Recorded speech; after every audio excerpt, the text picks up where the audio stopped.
آج میری زندگی کے سب سے بڑے خواب کی تکمیل کا دن تھا، یعنی کہ آج میری شادی کا دن تھا، اپنے من پسند محبوب کے ساتھ، جسے میں بچپن سے ہی بہت زیادہ محبت کرتی تھی، اور وہ بھی مجھ سے سر تا پا محبت میں گرفتار تھا۔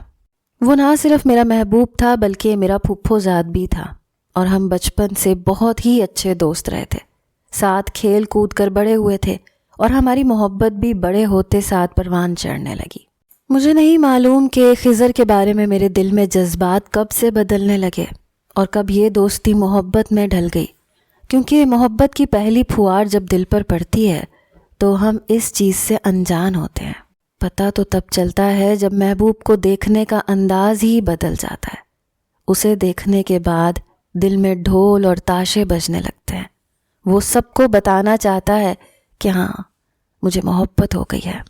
اور جب ہمیں خبر ہوئی تو ہمارے خاندان والوں کو بھی علم ہو گیا، کیونکہ محبت ایک خوشبو کی مانند ہوتی ہے۔ اسے کسی ڈبی میں بھی بند کر دیا جائے تو یہ اپنا راستہ بنا لیتی ہے اور سب کو خبر کر دیتی ہے۔ ہمارے خاندان والے اس بات سے اچھی طرح واقف تھے کہ ہم دونوں ایک دوسرے کے لیے جذبات رکھتے ہیں، اس لیے ہماری منگنی بچپن سے ہی طے شدہ تھی، یعنی میری محبت پر مہر لگ گئی تھی کہ اب میں دلہن بنوں گی تو خضر کی، ورنہ کسی کی بھی نہیں۔ ہم دونوں نے اکٹھے جینے مرنے کی قسمیں کھائیں تھیں۔ ہم دونوں ایک ہی اسکول میں پڑھتے تھے، پھر ایک ہی کالج سے اپنی گریجویشن کمپلیٹ کی۔ ہمارا مضمون بھی ایک ہی تھا۔ ہم گریجویشن کر کے اکٹھے یونیورسٹی سے نکلے۔ اپنی ڈگری لے کر یہ طے کیا تھا کہ ہماری تعلیم مکمل ہوتے ہی ہماری شادی کر دی جائے گی، کیونکہ میرے ابا اور خضر کے ابا کا ایک ہی کاروبار تھا۔ وہ دونوں ایک ہی فیکٹری کے مالک تھے، اور فیکٹری کی باغ دوڑ خضر نے ہی سنبھالنی تھی ان کے بعد۔ اس لیے خضر کو اس بات کی کوئی فکر مندی نہیں تھی کہ میری گریجویشن کے بعد جاب نہ بھی ہوئی تو میں بے روزگاری میں ہی زندگی گزار دوں گا، اور نہ ہی مجھے کوئی فکر تھی۔ میری زندگی ابھی تک بالکل پرفیکٹ تھی۔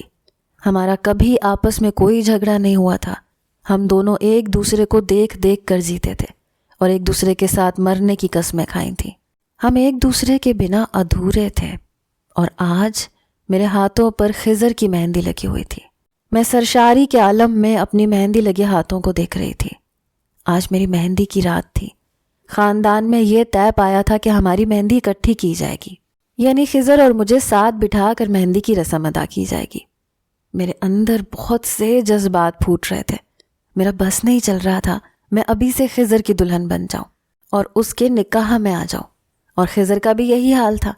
ہم دونوں کی جوڑی چاند سورج کو بھی مات دے رہی تھی۔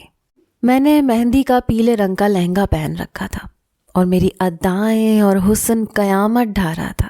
میں آج پوری سج دھج کے ساتھ خضر کے لیے تیار ہوئی تھی، اور مجھے کوئی بھی دیکھ لیتا تو مجھ سے نظریں ہٹانا بھول جاتا۔ میرا پکا ارادہ تھا کہ آج تو میں خضر کو مکمل طور پر گھائل کر کے رکھ دوں گی کہ وہ آج ہی نکاح کی فرمائش کر ڈالے گا۔ آج کا دن میری زندگی کا سب سے حسین دن تھا، اور آنے والا دن اس سے بھی زیادہ خوبصورت تھا، کیونکہ اس دن میں خضر کی دلہن بن جاتی اور اس کے گھر ہمیشہ کے لیے رخصت ہو جاتی، اور ہماری محبت ہمیشہ کے لیے امر ہو جاتی۔ مگر جب ہمیں لگتا ہے کہ محبت امر ہو جانے کے قریب ہے اور اپنی تکمیل کے مراحل میں ہے، تبھی اس پر ایک کاری ضرب لگتی ہے کہ وہ ٹوٹ کر بکھر جاتی ہے، اور ہم اس کی کرچیاں سمیٹنے میں ہلکان ہو جاتے ہیں۔ میں بھی اپنی اس ٹوٹی محبت کی کرچیاں سمیٹنے والی تھی، اور جس سے میرے ہاتھ ہی نہیں بلکہ دل بھی زخمی ہونے والا تھا۔ میں اس کال کوٹھڑی میں سہمی ہوئی بیٹھی تھی۔ میرا جسم ہولے ہولے کانپ رہا تھا، کیونکہ جسم اس بات کو قبول کر چکا تھا کہ اب اپنی محبت پر ماتم کرنے کا وقت آن پہنچا ہے۔ کیونکہ میری رخصتی سے ایک دن پہلے، جب میں اپنی زندگی کا سب سے بہترین وقت جی رہی تھی، اپنی سہیلیوں کے ساتھ ہنس رہی تھی، اپنے محبوب کا بار بار دروازے کے جھرونکوں میں سے دیکھ کر انتظار کر رہی تھی، تبھی اچانک میری موت کا فرشتہ وہاں سے اندر داخل ہوا، اور ڈھولک بجاتے میری سہیلیوں کے ہاتھ رک گئے، کیونکہ اب نوحہ کرنے کا وقت آن پہنچا تھا۔ میری سہیلیاں میرے ساتھ بیٹھی ڈھولک ہی بجا رہی تھیں، مجھے چھیڑ رہی تھیں، کہہ رہی تھیں کہ آج اگر تمہیں کوئی بھی دیکھ لے تو تمہارا دیوانہ ہو جائے۔ بھائی ہلکا سا میک اپ کرنا تھا نا، اتنا آفت لگنے کی کیا ضرورت تھی؟ یہ نہ ہو کوئی تمہیں اغوا کر لے اور خضر بیچارہ منہ لٹکاتا رہ جائے۔ میں ان کی بات سن کر استغفر اللہ کہہ رہی تھی کہ شبھ شبھ بولیں اور اس طرح کی باتیں اپنی زبان پر نہ لائیں، کیونکہ میرے ساتھ صرف خضر کا نام ہی جچتا تھا۔ میں اس کے علاوہ کسی اور کے بارے میں تصور بھی نہیں کر سکتی تھی۔ کم از کم آج تو میں اس کے علاوہ کوئی قصہ سننا نہیں چاہتی تھی۔ ایسی ہنسی مذاق چل رہا تھا۔ مہندی کی رسم ہونے میں ابھی 1 گھنٹہ باقی تھا۔ میری سہیلیاں مجھے چھیڑ رہی تھیں، کہہ رہی تھی کہ کل تو تم ہمیشہ کے لیے خضر کی ہو جاؤ گی، اس کی باہوں میں ہوگی۔ آج کی رات تو کم از کم ہمارے ساتھ گزار لو، ہمیں ٹائم دے دو۔ میں ان کی باتوں پر شرما رہی تھی کیونکہ ان کی باتیں بہت ہی زیادہ بے باک تھیں۔ میرا رنگ بھی سرخی مائل ہو رہا تھا، جس طرح سے وہ مجھے خضر کے نام پر تنگ کر رہی تھیں۔ میرے ماما بابا شادی کے پورے انتظامات سنبھال رہے تھے۔ ہمارے گھر کو بھی دلہن کی طرح سجایا گیا تھا، ہر طرف جگمگ جگمگ تھی۔ خضر کا گھر میرے گھر کے بالکل قریب تھا اور اس کے گھر میں بھی جگمگ تھی۔ 1 گھنٹے بعد خضر نے میرے ساتھ آ کر بیٹھنا تھا۔ اسٹیج پر ہم دونوں کی مہندی کی رسم ادا ہونی تھی۔ میرے لیے ایک ایک لمحہ گننا سہانے روح تھا۔ دل چاہ رہا تھا کہ میں ابھی اور اسی وقت خضر کو اپنے سامنے دیکھ لوں۔ میں اپنے اس دن کو بہت ہی زیادہ یادگار بنانا چاہتی تھی، لیکن جو انسان سوچتا ہے ایسا ہو بھی جائے یہ ضروری نہیں ہوتا، کیونکہ میرے مطابق آج کا دن میری زندگی کا سب سے خوبصورت دن تھا، لیکن میں نہیں جانتی تھی کہ اگلے لمحوں میں یہ دن میری زندگی کا سب سے بدترین دن بدلنے والا تھا، اور میرا سب سے بڑا محبوب مجھ سے بچھڑنے والا، جس کے بچھڑنے کا خیال میرے لیے کسی اذیت سے کم نہیں تھا۔ میری زندگی میں آج کے دن کی شہنائیاں ایک ایسے سوگ میں بدلنے والی تھی جو ہمیشہ سے میرا مقدر لکھ دیا گیا تھا۔ میری محبت کو اتنی بری نظر کھا جانے والی تھی جس کا تصور بھی میں نہیں کر سکتی تھی، کیونکہ اچانک ہی خضر کی جگہ کوئی اور میری بارات لے کر پہنچ چکا تھا۔ میرے کپڑے جگہ جگہ سے پھٹ چکے تھے، دوپٹہ شاید کہیں راستے میں گر گیا تھا، مگر مجھے دوپٹے سے زیادہ اپنے دل کی پرواہ تھی، جو نہ جانے سینے کے اندر کہاں دبکا پڑا تھا، شاید دھڑکنا بھی بھول چکا تھا۔ اچانک ہی اس کوٹھڑی کے کواڑ چڑمڑانے کی آواز سے کھلے اور میں مزید اپنے آپ میں سمٹ گئی، کیونکہ میری زندگی کو اجاڑنے والا میری موت کا فرشتہ میرے عین سامنے کھڑا تھا اور میری جانب قدم بڑھا رہا تھا۔ اچانک سے ہمارے گھر کے بڑے ہال کا دروازہ کھلا۔ میں نے بے تابی سے نظریں اوپر اٹھائیں کہ اب تو خضر کو میں دیکھ پاؤں گی، کیونکہ میں نے اسے 1 ہفتے سے نہیں دیکھا تھا مائیوں بیٹھنے کی وجہ سے، اور میری جان نکلی جا رہی تھی۔ لیکن اگلا منظر دیکھ کر تو میری چیخیں نکلتے نکلتے بچیں، کیونکہ ہمارے گھر کے دروازے سے 6-7 افراد اندر داخل ہوئے، جنہوں نے منہ پر ماسک پہنے ہوئے تھے۔ ان کے ہاتھوں میں بندوقیں تھیں۔ شادی میں آئے ہوئے مہمان گھبرا کر ایک طرف کھڑے ہو گئے اور میری سہیلیاں ہک دک رہ گئیں، کیونکہ یہ ایک ایسا منظر تھا جیسے کوئی پرینک ہمارے ساتھ ہونے والا ہو۔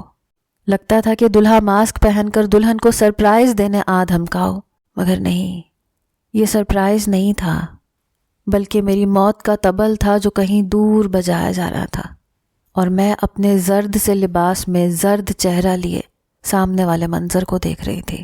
میرے ماں باپ کے اوسان خطا ہو چکے تھے، کیونکہ انہیں علم ہو چکا تھا کہ آج کے دن ان کے گھر پر ڈکیتی ہونے جا رہی ہے، کیونکہ سب لوگ جانتے تھے کہ یہ شادی والا گھر ہے، یہاں سے اچھا خاصا مال بٹورا جا سکتا تھا۔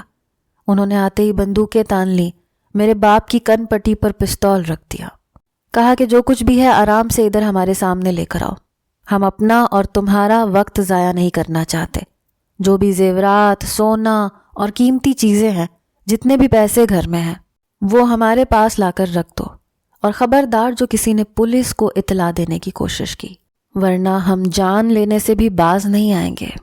وہ شاید ڈاکوؤں کا سردار تھا جس نے سیاہ رنگ کا ماسک پہنا ہوا تھا اور جس کی سیاہ گھنگور آنکھیں وحشت کا پتہ دیتی تھیں۔ اس نے میرے باپ کی کن پٹی پر بندوق تان رکھی تھی۔ میرا باپ اس اچانک افتاد پر حواس باختہ ہو گیا اور میری ماں تو بے ہوش ہوتے ہوتے بچی۔ میں اسٹیج پر دلہن بنی یہ سارا منظر کسی موم کی گڑیا کی طرح دیکھ رہی تھی، جس میں اب کوئی سکت نہیں رہی تھی کہ وہ حرکت کر سکے۔ جب میرے باپ نے کہا کہ ہمارے پاس جو کچھ بھی ہے ہم وہ تمہیں دینے کو تیار ہیں، بس ہمارا پیچھا چھوڑ دو اور یہاں سے چلے جاؤ، کیونکہ آج میری اکلوتی اور پیاری بیٹی کی شادی ہے، ہم اس شادی میں کوئی بھی ہنگامہ نہیں چاہتے۔ تو اچانک سے اس سردار کی نظر مجھ پر پڑی اور پھر پیچھے پلٹنا بھول گئی، کیونکہ میرا حسن قیامت ڈھا رہا تھا۔ وہ میرے حسن کی بالکل بھی تاب نہ لا سکا۔ اس کی آنکھوں میں وحشت کے بجائے حیرت اور جنون اتر آیا، اور میں جو پہلے سے ہی اس سے اتنا ڈر رہی تھی مزید گھبرا کر اپنے ہی آپ میں سمٹنے لگی۔ میں دل میں خضر کو یاد کرنے لگی کہ میری ہر مصیبت میں میرا ساتھ دینے والا، میرا ہونے والا عزیز از جان میرا شوہر کہاں ہے؟ وہ کہیں بھی تو نظر نہیں آ رہا تھا۔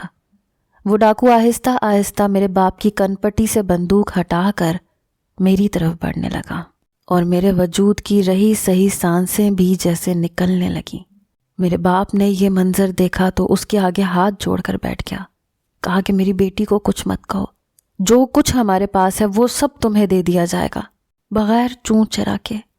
لیکن وہ تو شاید میرے باپ کی بات سن ہی نہیں رہا تھا۔ وہ جیسے کسی ٹرانس کی کیفیت میں میری طرف بڑھتا ہی جا رہا تھا۔ جب وہ میرے مقابل آیا تو اس نے میرے بازو سے پکڑ کر مجھے اپنی جانب کھینچا۔ اس کے جھٹکے کی وجہ سے میرے ہاتھ میں کانچ کی چوڑیاں ٹوٹ کر فرش پر گر گئیں اور میرے بازوؤں کو لہو لہان کر گئیں۔ میرے ہاتھ میں پھولوں کے گجرے اپنی بدقسمتی پر رونے لگے، اور میری آنکھیں ایسے تھیں گویا ابھی چھلک پڑیں گی، لیکن آنسو بالکل جامد رہ گئے میری آنکھوں میں، کیونکہ مجھے اتنا زیادہ شوق لگا تھا کہ میں کسی بت کی طرح کھڑی تھی۔ میں کوئی مزاحمت بھی نہیں کر پا رہی تھی۔ اس نے میری آنکھوں میں آنکھیں ڈال کر کہا، واہ، آج تو مجھے انتہائی نایاب چیز ملی ہے، میری ابھی تک کی چرائی گئی چیزوں میں سے سب سے قیمتی اور سب سے منفرد۔ اس ہیرے کے ہوتے ہوئے مجھے یہاں سے مزید کسی مال و دولت کی ضرورت نہیں، میرے لیے یہی کافی ہے۔ یہ کہہ کر وہ خباثت سے کہکہا لگانے لگا، اور میں اس کی بات سن کر ایسے تھی جیسے کاٹو تو بدن میں لہو نہیں۔ میرے رہے سہے اوسان بھی خطا ہو چکے تھے، میری زبان جنبش سے انکار کر چکی تھی۔ اس کی بات سن کر میرا باپ اس کے قدموں میں گر گیا۔ کہا کہ خدارا ہم شریف لوگ ہیں، ہمیں بخش دو، کہو تو اس گھر کا سارا قیمتی سامان تمہارے قدموں میں ڈھیر کر دو، مگر میری بیٹی کو چھوڑ دو۔ میرے لیے یہ ڈوب مرنے کا مقام تھا کہ میرا عزت دار باپ، جس نے زندگی میں کبھی کسی کے سامنے ہاتھ نہیں پھیلائے تھے، جس نے اپنا وقار قائم رکھا ہوا تھا، اس کو یوں کسی کے آگے جھکتے دیکھ کر میں زمین میں گڑی جا رہی تھی۔ میرا بس نہیں چلتا تھا سامنے والے انسان نما درندے کو اپنے ہاتھوں سے قتل کر دوں یا اپنا ہی گلا دبا لوں کہ یہ ذلت تو ختم ہو۔ میں نے اب شدت سے اپنے رب کو یاد کیا تھا کہ یا خدا، یہ کیسی اذیت ہے، یہ کیسا امتحان ہے، مگر میرے دل کی فریاد آسمان سے ٹکرا کر واپس پلٹ گئی، اور مقابل کھڑے اس شخص کی گرفت میرے ہاتھوں پر مزید سخت ہو گئی۔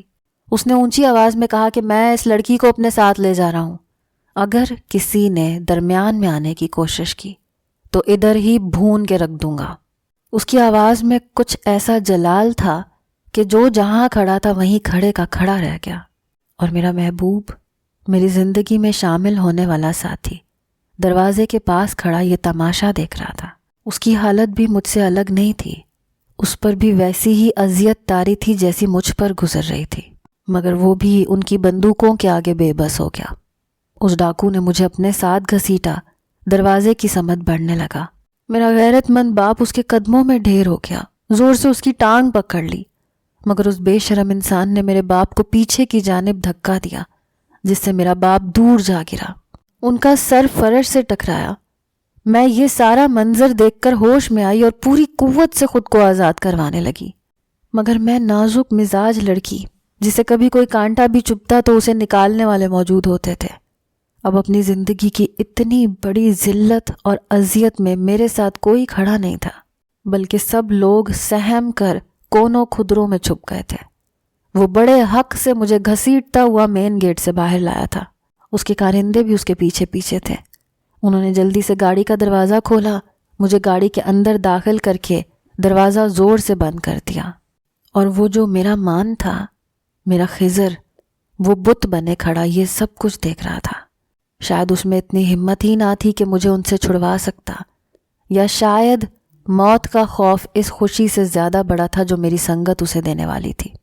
میں نے گاڑی کے شیشوں سے دور سے اسے دیکھا تھا، اس کا چہرہ میری آنسوؤں میں دھندلا گیا تھا۔ میں بار بار اپنی آنکھیں کھرچ رہی تھی، ہچکیوں کی آواز کے ساتھ روئے جا رہی تھی، فریاد کر رہی تھی اپنی زندگی کے لیے کہ خدا کے لیے مجھے چھوڑ دو، میرا کیا قصور تھا۔ لیکن میں بھول گئی تھی کہ میرا حسن میرا سب سے بڑا قصور تھا۔ وہ ڈاکو جس نے چہرے پر ماسک پہنا ہوا تھا وہ گاڑی کی فرنٹ سیٹ پر بیٹھ گیا اور زور سے گاڑی اسٹارٹ کی اور سڑک پر بھگا کر لے گیا۔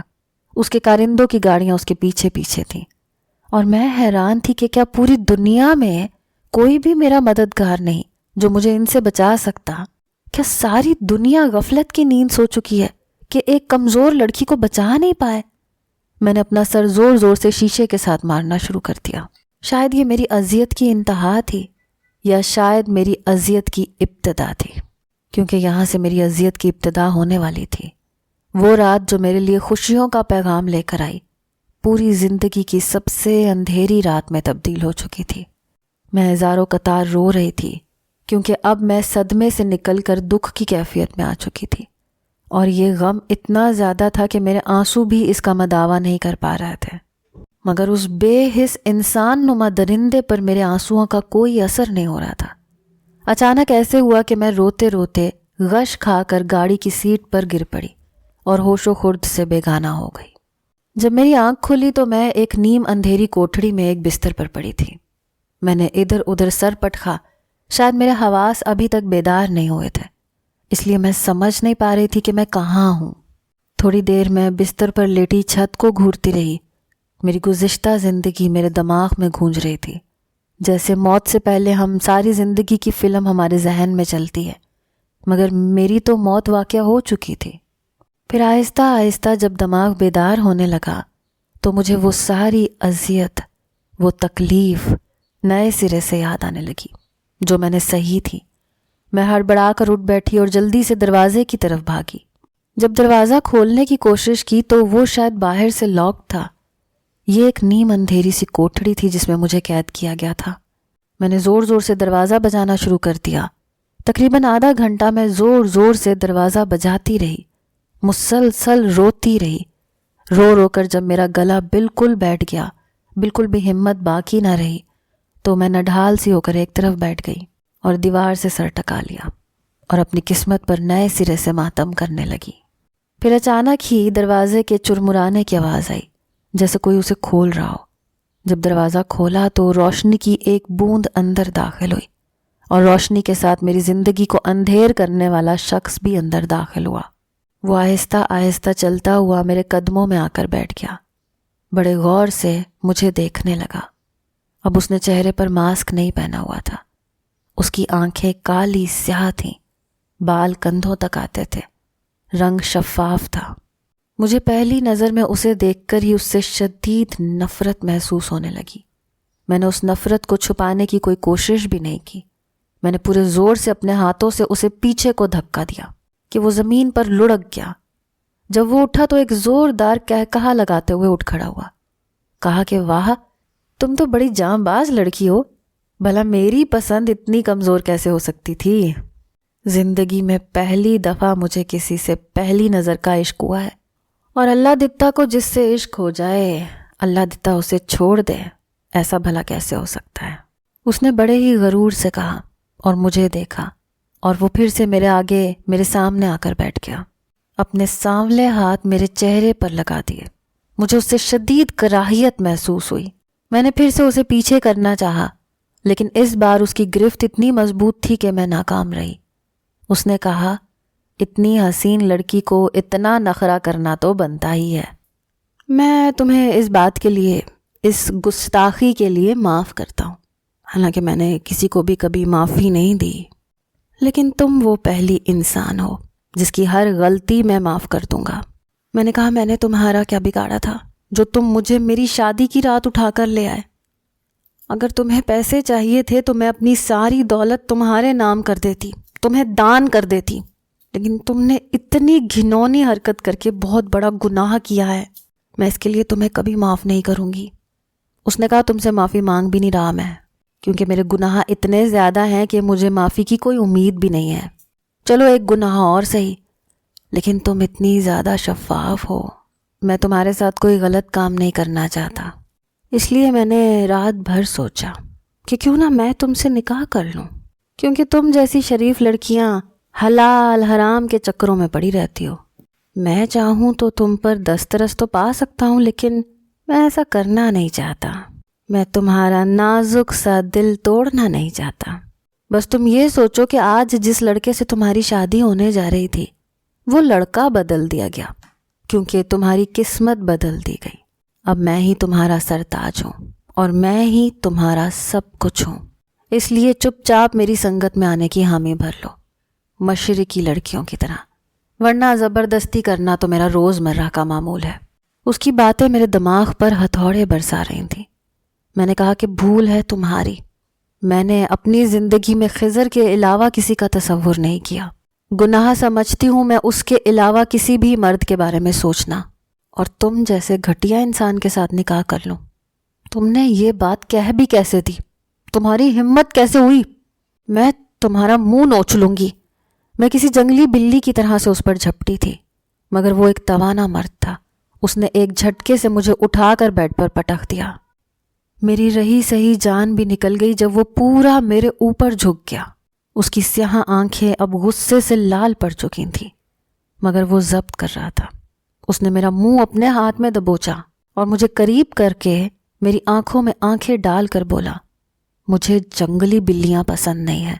اگر آئندہ ایسی حرکت کی تو نکاح والا آپشن نکال دوں گا اور اپنے سارے حق وصول کر لوں گا، مگر میں چاہتا ہوں کہ جس سے مجھے پہلی نظر کا عشق ہوا ہے اس کو اتنا حق دوں کہ وہ میرے تعلق میں جائز طریقے سے آئے۔ آج کا پورا دن اور پوری رات تمہیں سوچنے کا وقت دیتا ہوں، تم بھی کیا یاد کرو گی؟ کل نکاح خواہ آئے گا اور تم ویسا ہی کرو گی جیسا تمہارے لیے بہتر ہے۔ تم غلط طریقے سے میری زندگی میں شامل ہونا چاہتی ہو یا درست طریقے سے، اس کا فیصلہ میں تم پر چھوڑتا ہوں۔ یہ کہہ کر وہ میرے اوپر سے ہٹا اور باہر نکل گیا۔ دروازے کو باہر سے لاک کر دیا۔ اس کی باتیں سن کر مجھے اپنا آپ کسی کھائی میں گرتا ہوا محسوس ہونے لگا۔ شاید مجھ جیسی بدنصیب لڑکی اس دنیا میں کوئی بھی نہیں ہوگی جسے شادی کے دن اغوا کر دیا گیا ہو۔ میں زار و قطار رو رہی تھی۔ میری سسکیاں اور آہیں سننے والا کوئی بھی نہیں تھا۔ جب اپنی قسمت پر خوب رود ہو کر بیٹھی تو شام ڈھل گئی۔ اب میرا دل اور دماغ تھوڑا تھوڑا بیدار ہونے لگا تھا۔ میں یہ سوچنے لگی تھی کہ اس کال کوٹھڑی سے کیسے فرار حاصل کروں۔ صدمے اور دکھ سے نکل کر اب اگلا قدم میرا یہاں سے فرار حاصل کرنا تھا۔ یہ ایک چھوٹا سا کمرہ تھا، جیسا ہم گھروں میں اسٹور روم بناتے ہیں، بالکل ویسا۔ اس کمرے میں کھڑکی نام کی کوئی چیز نہیں تھی، بس ایک روشن دان سا تھا جو کافی اونچا تھا اور جس تک رسائی حاصل کرنا بہت مشکل کام تھا۔ میں نے سوچا کہ اس روشن دان سے جھانک کر تو دیکھوں کہ میں آخر کہاں پر لائی گئی ہوں اور یہ علاقہ کون سا ہے۔ اگلا لاہے عمل تیار کرنے سے پہلے اس جگہ کے بارے میں معلومات حاصل کرنا ضروری تھا۔ کمرے میں ایک سنگل بیڈ، ایک کرسی اور ایک میز رکھی تھی جہاں پر مجھے کھانا لا کر دیا جاتا تھا۔ میں ایک دم سے بیڈ پر سے اٹھی، میز کو کھینچتے ہوئے اس روشن دان کے نیچے تک لے گئی تاکہ اوپر چڑھ کر میں روشن دان سے باہر جھانک سکوں۔ جب میں میز پر چڑھی تو روشن دان پھر بھی اونچا تھا۔ پھر میں نے کرسی اٹھا کر میز کے اوپر رکھی اور کرسی کے اوپر چڑھ کر دیکھنے لگی۔ روشن دان کافی تنگ سا تھا، میں بمشکل ہی اس کے اندر سے جھانک پائی۔ جب باہر دیکھا تو میرے رونگٹے کھڑے ہو چکے تھے، کیونکہ یہ جگہ ایک ساحل سمندر کے قریب تھی۔ ارد گرد کوئی آبادی نہیں تھی، صرف یہ ایک کمرہ تھا جو کسی کھنڈر کا پتہ دیتا تھا جس میں میں قید ہو کر رہ گئی تھی۔ میں نے ارد گرد نظر دوڑا کر دیکھا، تا حد پانی ہی پانی تھا۔ میرا دل بھی اس سمندر میں ڈوبتا ہوا مجھے محسوس ہوا، کیونکہ مجھے لگا کہ اب میرے فرار کا کوئی راستہ نہیں بچا۔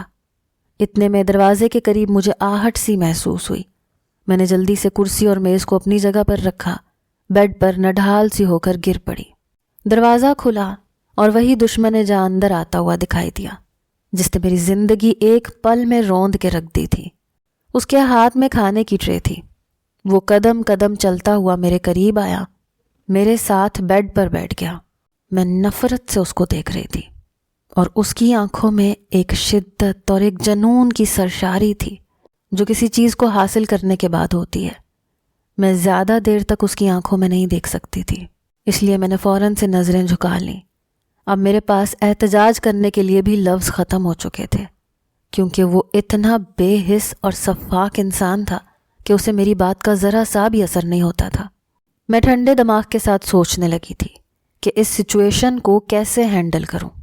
وہ میری طرف دیکھ کر مسکرانے لگا، کہنے لگا لگتا ہے تم نے میری آفر کے بارے میں سوچنا شروع کر دیا ہے، اسی لیے کوئی احتجاج نہیں کر رہی۔ دیکھو میرے پاس دولت کی کوئی کمی نہیں ہے، میں نے لوگوں سے اتنا کچھ لوٹا ہے کہ میں تمہارے لیے ایک محل تعمیر کر سکتا ہوں، تمہیں دنیا کی ہر خوشی دان کر سکتا ہوں، تم جس چیز پر ہاتھ رکھو تمہارے قدموں میں ڈھیر کر دوں گا، کیونکہ تم میرا پہلا عشق ہو جسے میں کسی قیمت پر بھی کھو نہیں سکتا۔ مجھے اس کی اس طرح کی باتوں سے مزید نفرت محسوس ہو رہی تھی۔ مجھے صرف خضر کی زبان سے اپنے لیے اظہار محبت سننا پسند تھا، اور وہی یہاں پر موجود نہیں تھا۔ نہ جانے وہ کس حال میں ہوگا، وہ بھی میری طرح یقیناً تڑپ رہا ہوگا۔ اس نے کہا کہ اگر تم نے فیصلہ کر ہی لیا ہے تو کیوں نہ آج ہی نکاح کر لیں۔ میں اس کی بات سن کر چونک گئی، اس کی طرف دیکھا، میری آنکھوں میں التجا تھی۔ میں نے کہا اگر تم واقعی مجھ سے محبت کرتے ہو تو مجھے مزید سوچنے کے لیے وقت دو، کیونکہ محبوب کی رائے کا احترام محبت کا تقاضا ہے۔ وہ میری بات سن کر مسکرایا، کہا کہ جتنا وقت چاہتی ہو لے لو، مجھے کوئی اعتراض نہیں، تم اچھی طرح سے غور فکر کر لو، مگر انکار میں بالکل بھی نہیں سنوں گا۔ انکار کی صورت میں جو سزا میں تمہیں دوں گا وہ تم اچھی طرح سے جان گئی ہوگی۔ میں بغیر نکاح کے تم سے اپنے سارے حق وصول کر لوں گا، اور مجھے کوئی روکنے ٹوکنے والا بھی نہیں۔ نکاح کی شرط تو میں نے صرف تمہاری خاطر رکھی ہے، کیونکہ تم لڑکیاں بہت سینٹی ہوتی ہو۔ میں نے اس کی بات سن کر چپ چاپ کھانے کی ٹرے اپنے آگے سے کھسک دی اور خاموشی سے کھانا کھانے لگی۔ وہ مجھے دیکھتا رہا۔ میں نے یہی سوچا کہ احتجاج کرنے سے کچھ بھی حاصل نہیں ہوگا، اپنی انرجی ضائع ہوگی، اس لیے میں خاموشی سے اپنا لاہے عمل تیار کرنا چاہتی تھی، اور میرا مقصد صرف یہاں سے فرار حاصل کرنا تھا، چاہے مجھے اس کے لیے کچھ بھی کرنا پڑے۔ میں نے کہا کہ تم نکاح تو کرنا چاہتے ہو، لیکن نکاح کے تقاضوں کے بارے میں تمہیں کچھ بھی نہیں معلوم۔ وہ کہنے لگا کیسے تقاضے؟ میں نے کہا کہ ایک لڑکی نکاح کے حوالے سے واقعی بہت جذباتی ہوتی ہے، وہ چاہتی ہے کہ اس کا نکاح ایسی سج دھج سے ہو کہ سب دیکھتے رہ جائیں، وہ اپنے اس دن کو خاص بنانا چاہتی ہے۔ کیا تم اس کال کوٹھڑی میں مجھ سے نکاح کرو گے؟ وہ میری طرف دیکھ کر نہ سمجھی سے بولا کہ جو تم کہو گی ویسا ہی ہوگا، جیسا تم کہو گی ویسے کر لیں گے، بس حام ہی بھرو۔ میں نے کہا کہ اب واپسی کا میرے لیے کوئی راستہ نہیں بچا، اگر میں واپس چلی بھی گئی تو میرا ہونے والا شوہر مجھے قبول نہیں کرے گا، نہ میرے گھر والے مجھے قبول کریں گے، اس لیے میرے پاس کوئی چارہ نہیں ہے۔ اگر میرا نصیب تمہارے ساتھ ہی جڑا ہے تو میرا نکاح کسی ایسی جگہ پر ہو جہاں پر رونق ہو، لوگ بستے ہوں۔ یہ کام چوری چھپے نہ کیا جائے، کیونکہ چوری چھپے کے کام گناہ کے ہوتے ہیں نا، اور تم مجھے جائز طریقے سے اپنی زندگی میں شامل کر کے ثواب کمانا چاہتے ہو۔ کیا تمہارے دوست احباب، تمہارے گھر والے، تمہارے ماں باپ اس میں شامل نہیں ہو سکتے؟ میرے سوال پر وہ سوچ میں پڑ گیا۔ کہا کہ میرے ماں باپ اس دنیا میں نہیں رہے، میں بالکل اکیلا ہوں، ہاں لیکن میرے کچھ دوست ہیں جو کہ نکاح میں گواہ کے طور پر پیش کیے جائیں گے، اور میرا کوئی عزیز و اقارب نہیں ہے۔ میں نے کہا کہ اگر کوئی بھی رشتہ دار نہیں ہے تو پھر جگہ کا انتخاب تو کم از کم اچھا ہونا۔ میں اس کال کوٹھڑی میں تمہارے ساتھ نکاح کے دو بول نہیں پڑھ سکتی۔ اس نے کہا تم فکر مت کرو، میں تمہاری بات کو اچھی طرح سے سمجھ گیا ہوں۔ میرا ایک بڑا سا فارم ہاؤس ہے، میں اپنے نکاح کو یادگار بناؤں گا، تم فکر نہ کرو۔ کل شام ہم وہاں جائیں گے اور تم کسی شہزادی کی طرح تیار ہو کر میرے سامنے آؤ گی، اور میں تم سے نکاح کروں گا، کیونکہ میں تم سے مزید جدائی برداشت نہیں کر سکتا۔ میں نے بظاہر نارمل انداز میں کہا کہ ٹھیک ہے، مجھے منظور ہے، لیکن نکاح کا جوڑا میری پسند کا ہونا چاہیے۔ کیا تم مجھے شاپنگ پر نہیں لے کر جاؤ گے؟ اس نے کہا کہ ابھی تمہیں لے کر جانا خطرے سے خالی نہیں ہے، کیا پتہ تم وہاں سے فرار ہو جاؤ۔ میں نے کہا ایک کمزور سی لڑکی سے ڈرتے ہو؟ اس نے کہا نہیں، ڈرتا نہیں ہوں، احتیاط کرنا چاہتا ہوں۔ تم کل رات سے پہلے یہاں سے نہیں نکلو گی، اور میں ڈریس ڈیزائنر کو لے آؤں گا، جو ڈریس تم بنوانا چاہو اسے بتا دینا، کس طرح کا رنگ ہو، کس طرح کا ڈریس ہو، وہ ایک رات میں تیار ہو کر آ جائے گا، تم فکر مت کرو۔ میں دل میں سرد آہیں بھرنے لگی، لیکن بظاہر خود کو نارمل رکھا تاکہ اسے شک میں نہ ڈال سکوں۔ یہ بات کر کے وہ چلا گیا، اور میں ایک بار پھر سے نڈھال سی ہو کر بیڈ پر گر گئی۔ اگر میرا پلان ناکام رہا تو پھر کیا ہوگا، اس کے آگے میں سوچنا ہی نہیں چاہتی تھی۔ اب میں کل رات کا انتظار کر رہی تھی جو شاید میری آزادی کی رات ہوگی یا شاید میری بربادی کی رات ہوگی۔ اگلے دن کی صبح وہ ایک ڈریس ڈیزائنر کو میرے پاس لے کر آیا جو کہ شاید اس کا کوئی جاننے والا تھا۔ مجھے لگ رہا تھا کہ یہ ڈاکو بڑا ہی اثر و رسوخ والا ہے، اس لیے سب کو خریدنا جانتا ہے۔ میں نے اسے بڑی بے دلی سے اپنے ڈریس کا آئیڈیا دے دیا اور وہ چلا گیا۔ اب مجھے رات کا انتظار تھا۔ جو ہی رات ہوئی میرے کمرے کا دروازہ کھلا، وہ میرے پاس آیا، کہا کہ چلو ہمیں جانا ہوگا۔ میں اسی بات کے تو انتظار میں تھی۔ میں فوراً بیڈ پر سے اٹھی اور اس کے پیچھے پیچھے باہر آ گئی۔ باہر جیسا نقشہ میں نے ذہن میں سوچا تھا بالکل ویسا ہی تھا۔ یہ کراچی کا ساحل سمندر تھا۔ ارد گرد کوئی آبادی کا نام و نشان تک نہیں تھا، صرف ایک کال کوٹھڑی ہی تھی جس میں مجھے 3 دن سے رکھا گیا تھا۔ سامنے ایک کالے رنگ کی کرولا کھڑی تھی۔ اس نے گاڑی کا دروازہ کھولا اور مجھے اندر بیٹھنے کو کہا۔ میں چپ چاپ اندر بیٹھ گئی اور وہ میرے ساتھ لگ کر بیٹھ گیا کیونکہ گاڑی اس کا دوست چلا رہا تھا۔ گاڑی وہاں سے نکلی اور ایک سڑک پر روانہ ہو گئی۔ ارد گرد کے لوگ اور آبادی کو دیکھ کر مجھے کچھ تسلی ہوئی، لیکن اگر میں گاڑی میں ہی چلانا شروع کر دیتی تو شاید کوئی بھی میری بات نہ سنتا۔ میں اتنی بے وقوفی نہیں کر سکتی تھی اور ذرا سا بھی رسک نہیں لے سکتی تھی۔ تقریباً 2 گھنٹے کی مسافت پر وہ مجھے اپنے فارم ہاؤس لے کر چلا گیا، جو کہ بہت بڑا اور وسیع فارم ہاؤس تھا۔ نکاح کے پورے انتظامات کیے گئے تھے، اسٹیج پھولوں سے سجایا گیا تھا، مگر لوگوں اور مہمانوں کے نام پر اس کے چند گنڈے دوست ہی موجود تھے۔ مگر مجھے اپنا کام کرنے کے لیے زیادہ لوگ چاہیے بھی نہیں تھے۔ میں اپنے روم میں چلی گئی جہاں مجھے تیار ہونا تھا۔ میں نے وہ مخصوص چیز جو میری آزادی کا پروانہ تھا وہ اپنی چادر میں چھپا رکھی تھی۔ جب مجھے پوری طرح تیار کر کے اسٹیج پر لایا گیا تو میرا حسن قیامت ڈھا رہا تھا۔ وہ ڈاکو جس کا نام اللہ دتا تھا مجھے دیکھتے ہی مبہوت سا ہو گیا۔ میری طرف چل کر آنے لگا تاکہ میرا ہاتھ تھام سکے، مجھے اپنا سکے۔ میں نے دایاں ہاتھ اس کے ہاتھ میں تھما کر چہرے پر مصنوعی مسکراہٹ سجا لی۔ وہ میری رضامندی سمجھ کر مزید چہک گیا، کہا کہ نکاح خواں کو لایا جائے۔ میں نے اس کا ہاتھ مضبوطی سے تھام رکھا تھا۔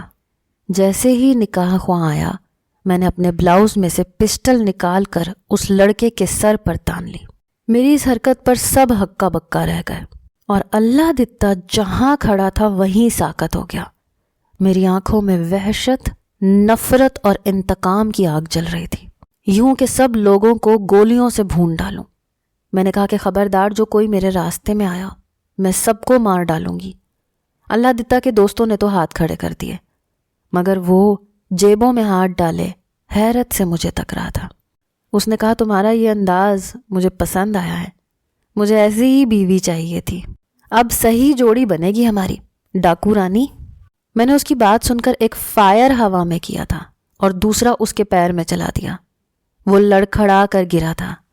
میں نے کہا دیکھ لیا نا، میں جان بھی لے سکتی ہوں، اس لیے میرے قریب آنے کی کوشش بھی مت کرنا۔ میں بندوق تانے اب اس کے دوست کی جانب بڑھی، اس کی جیب سے چابی نکالی اور باہر کی جانب جانے لگی۔ اللہ دتا چلانے لگا کہ پکڑو اس کو، جانے مت دینا، مگر سب کو موت کا خوف لاحق تھا، کوئی بھی میری جانب نہ بڑھا۔ میں گاڑی تک آئی، جلدی سے اندر بیٹھی اور زن سے گاڑی بھگا لے گئی۔ میرے ہاتھ کپ کپا رہے تھے کیونکہ ایسی صورتحال سے میں زندگی میں پہلی بار دوچار ہوئی تھی۔ میں نے فارم ہاؤس آتے وقت اللہ دتا کی جیب سے پسٹل نکال لیا تھا کیونکہ وہ میرے ساتھ جڑ کر بیٹھا تھا۔ میں سیدھا پولیس اسٹیشن گئی، ان کا ٹھکانہ بتایا، ساری صورتحال سے انہیں آگاہ کیا کہ کس طرح مجھے یرغمال بنایا گیا تھا، اور اب میں اپنے گھر کی جانب رواں تھی۔ آنسوؤں اور شدت جذبات سے میرا چہرہ سرخ تھا۔ میرا بس نہیں چل رہا تھا کہ اڑ کر ان کے پاس چلی جاؤں۔ میرے ماں باپ تو شاید صدمے سے برے حال میں ہوں گے، اور میرا خضر، میری محبت، اس نے تو مجھے ڈھونڈنے میں زمین آسمان ایک کر دیا ہوگا۔ میں ابھی بھی دلہن کے لباس میں تھی۔ میں سوچ رہی تھی کہ آج ہی ہماری رخصتی ہو جائے گی۔ میں 1 منٹ بھی اس سے دور نہیں رہ سکتی۔ اب میں اس کی مضبوط پناہوں میں آنا چاہتی تھی۔ مجھے دلہن کے روپ میں ہی 1 ہفتہ پہلے اٹھایا گیا تھا اور میں 1 ہفتے بعد دلہن کے روپ میں ہی گھر واپس جا رہی تھی۔ میرے نزدیک سب اچھا تھا، کچھ بھی غلط تو نہ تھا، مگر میری یہ سوچ سراسر غلط تھی، کیونکہ ایک جوان لڑکی جب گھر سے اٹھا لی جائے سب کے سامنے اور 1 ہفتے بعد وہ اسی حالت میں گھر واپس آ جائے تو شاید پہلی سی بات نہیں رہتی۔ اس کا محبوب بدل جاتا ہے، اس کی نظر بدل جاتی ہے، کیونکہ اب محبت کی جگہ شک جنم لے لیتا ہے۔ اس کے ماں باپ تو شاید اسے قبول کر لیتے ہیں کیونکہ وہ اپنی اولاد سے دستبردار نہیں ہو سکتے، مگر اس کا ہونے والا شوہر، کیا وہ اسے قبول کر پائے گا؟ اس سوال کا جواب جاننے کے لیے کل تک کا انتظار کریں اور اپنی قیمتی رائے ضرور دیں کہ کیا خضر کو اسے قبول کرنا چاہیے، اس محبت کو جو اس کی اور دنیا کی نظر میں میلی ہو چکی ہے۔